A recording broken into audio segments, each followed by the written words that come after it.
This video is sponsored by Dehancer.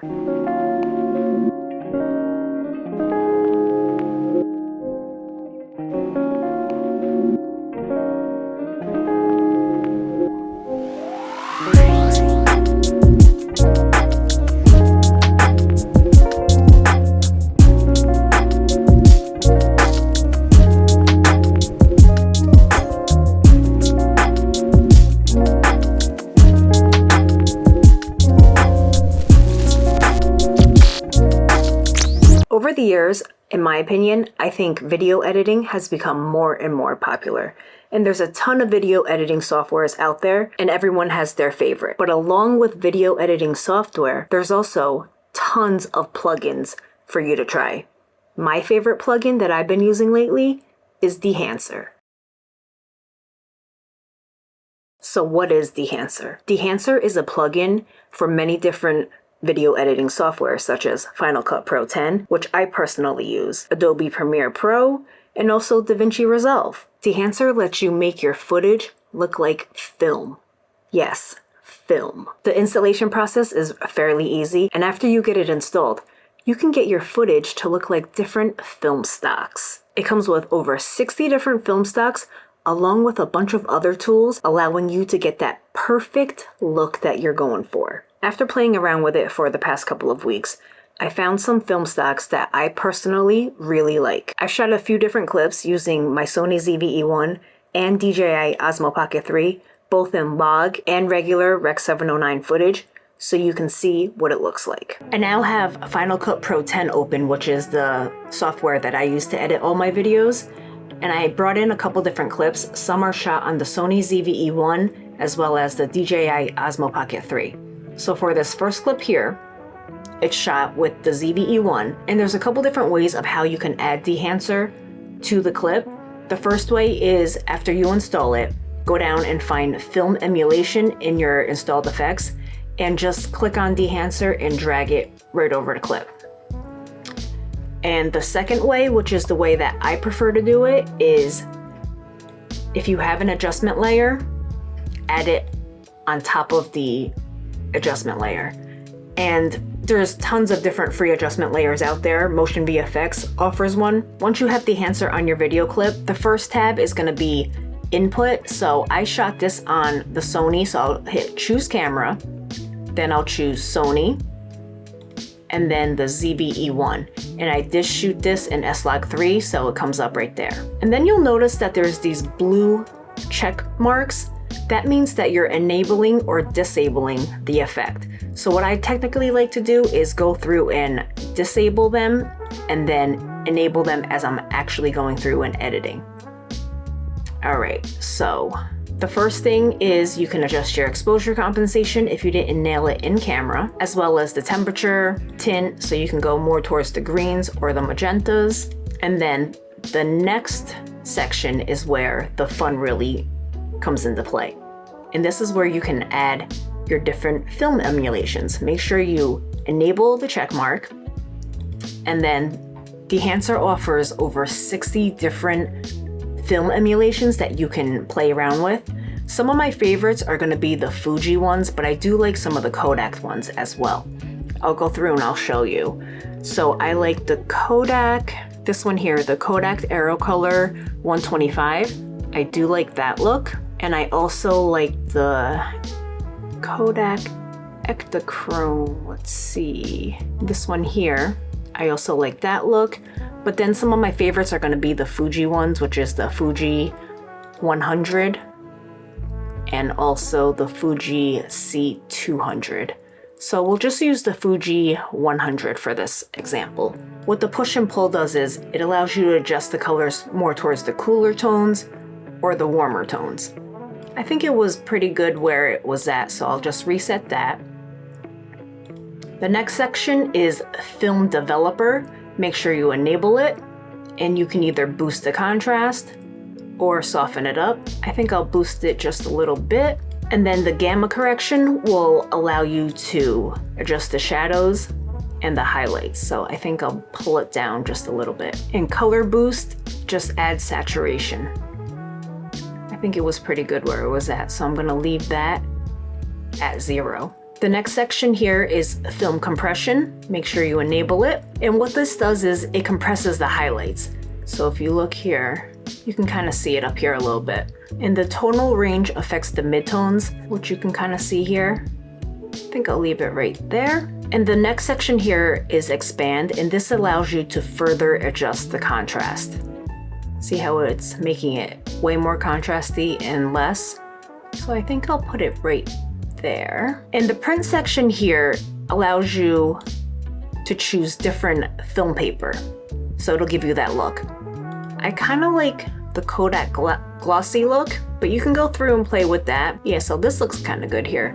And then you can even furthermore adjust your exposure, contrast, saturation. There's tons of customizing within this app, which is great. Oh, I forgot to mention, under the print section, I do like to tick off the analog range limiter. It kind of softens up the contrast a little bit to me, and I prefer that look. Moving on, the next section is color head, and this section really allows you to color grade your image. Make sure you enable it.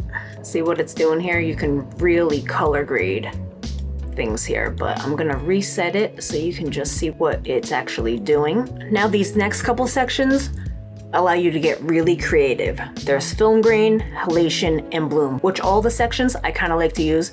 Film grain, not all the time. It goes all the way from Super 8, which you can see here, it makes the image super grainy. Let me zoom in so you can see. See how it makes it really grainy there? All the way to 65, which gives you the cleanest look, but I'm not gonna add any film grain on this one. Then halation, I always like to add. It kind of gives the highlights a nice little halation, if you will. And I generally keep it on the 35. As well as bloom, there's not really too much highlights here, but again, I do like to use bloom and I keep it on 35 as well. And all of these sections here, you can further customize by clicking custom and then adjusting it yourself. But generally, I think the 35 looks pretty good in most scenarios. Film damage, I don't generally use unless I'm making a vertical or a short because it adds like scratches, hair, and dust to your footage. I'll show you here. See how it kind of just added some scratches? Same thing on this one. I'll play it through so you can actually see it. See, there's film scratches on there. You can see it a lot if I put it to the Super 8, because that one's the strongest. See all the, so it gives it a nice little look, but I don't generally use it on my long form videos.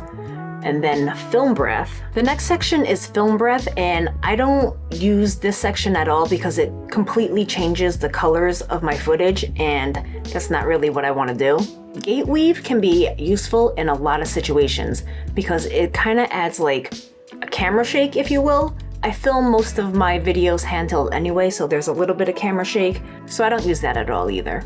The next section is vignette, which I also don't use because I don't really want my footage to have a vignette, but this next section here is actually really useful. You can do false color, which will show you what's, clipping or whatnot.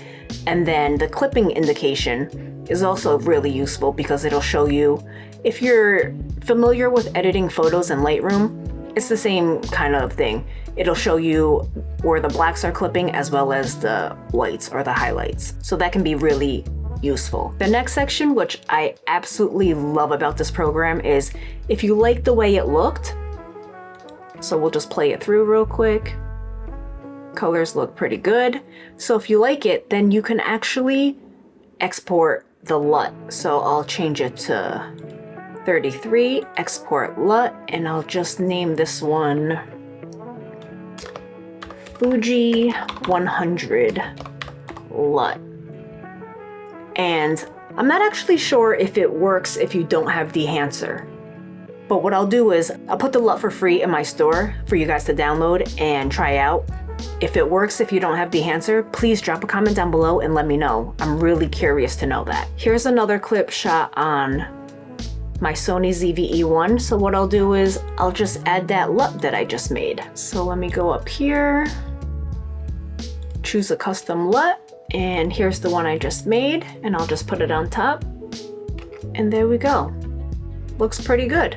So you went from completely flat to the LUT I just made. Next, we have a clip that I shot with the ZV-E1 indoors. So again, if you have your own conversion LUT, you can also do it that way. You can still use Dehancer. So what I'll do is I'll add my S-Log3 LUT, and then I'll put another adjustment layer on top of that. And now I'll find Dehancer again, and I'll add it to that adjustment layer.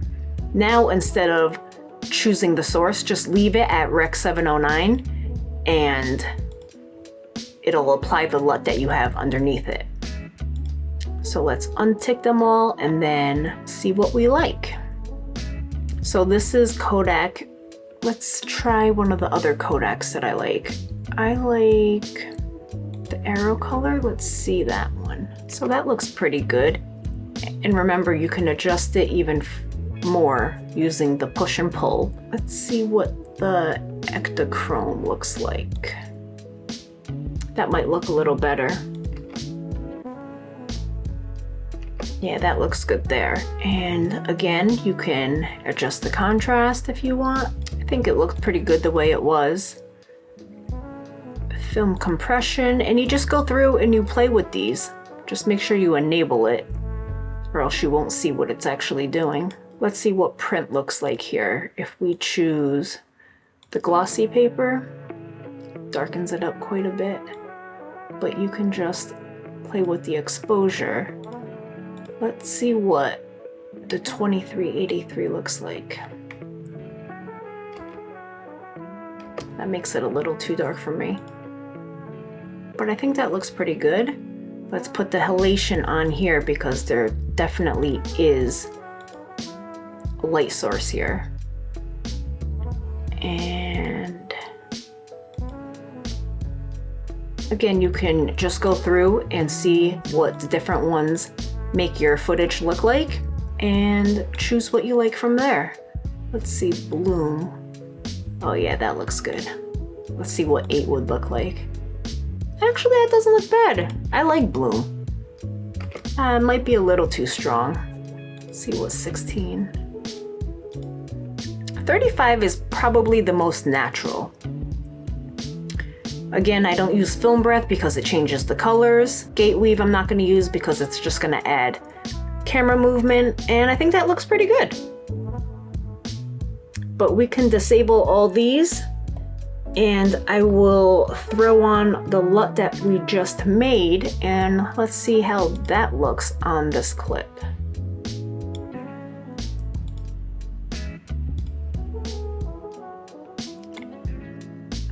It actually doesn't look bad. All right, so here's another one shot indoors. I can just pull it over. Oh, that's a little too warm. So we'll throw our adjustment layer on there. I'll change it to Rec 709, and then I'll throw Dehancer on there, and then we'll grade this one. All right, let's see. Let's try the Fuji C200. I think I'll take the print off, take the grain off, because I never really like too much grain. That looks pretty good, but let's put in the halation and the bloom. This is a clip filmed with the Osmo Pocket 3. Again, we'll just add Dehancer right onto it. And then I'll go and I'll choose camera, select DJI, then I'll choose the Osmo Pocket 3, and I shot this in D-Log-M. And I can take all of these off, and that already looks pretty good, but let's enable the film emulation, and let's go with, let's see, let's try the Fuji 100 here. That looks pretty good. We'll go to the developer, Maybe we'll decrease the contrast a little bit. Gamma correction's really you're really gonna be able to see what gamma correction does here because there's midtones. I'll increase the midtones a little bit. And again, you can decrease or increase the color boost. I will leave that where it was. Film compression, I'll enable and I'll show you here. See the highlights back there? I think I'll leave it down here so you can see the clouds pop a little bit more. And then tonal range. I think tonal range looked pretty good where it was at. Again, you can further adjust the contrast here. I think that was okay though. Let's see what print looks like if we do this one. We'll choose Fuji. Nope. Kodak. That doesn't look bad. But again, I'm gonna leave print off. I'll add some halation and bloom. And there we go. I think that looks pretty good. And don't worry, because if you didn't shoot in log profile, and if you don't shoot in log, you can still use Dehancer with normal color profiles. This was shot on the DJI Osmo Pocket 3 in normal color profile. I'll just add Dehancer right on top of it. And then from here, you can choose which film stock you'd like to use. So for example, this is Portra 400. I think it looks pretty good, but I'm going to take the film grain off because I don't like that. I'll add a little bit of halation here and bloom, even though it doesn't really need it. And again, you can play with the push and pull of it. Actually, I can push this one or pull this one pretty far up and it still looks pretty good. So yeah, there you go. Dehancer is really, really easy to use and it's very helpful, especially if you don't love color grading. This will get you some pretty unique looks with minimal effort. So I hope you enjoyed this video and found it informative. As you can see, there's so many different tools in Dehancer on top of the film stocks. I think it allows you to color grade your footage pretty quickly and efficiently, giving you some pretty fantastic results. If you'd like to try Dehancer out for yourself, I'll drop a link down below. Make sure you use my code AMYTSUNG for 10% off. Dehancer allows you to get some pretty fantastic results really quickly, so you don't have to spend hours color grading anymore. I think you're really gonna enjoy it, so go ahead and check it out. Thanks for watching. Don't forget, hit that subscribe button, and I'll catch you guys soon.